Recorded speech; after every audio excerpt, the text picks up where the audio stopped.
अमरीकी वज़ीर ख़ारजा Marco Rubio ने मशरिक़ वुस्ता में मुस्तकिल जंग बंदी के लिए पाकिस्तान की कोशिशें काबिल तारीफ़ करार दे दी हैं। स्वीडन में मीडिया से गुफ्तगू में कहा कि फील्ड मार्शल आसिम मुनीर से मुसलसल राबते में हैं।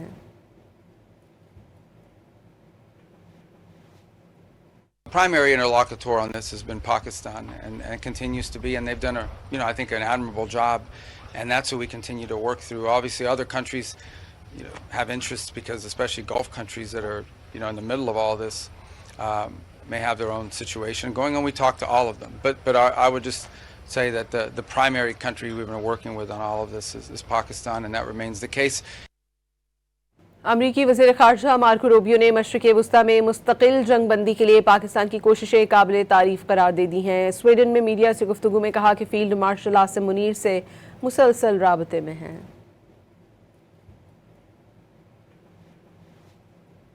Primary interlocutor on this has been Pakistan and continues to be, and they've done I think an admirable job, and that's what we continue to work through. Obviously other countries have interests, because especially Gulf countries that are in the middle of all this may have their own situation going on. We talk to all of them, but I would just say that the primary country we've been working with on all of this is Pakistan, and that remains the case.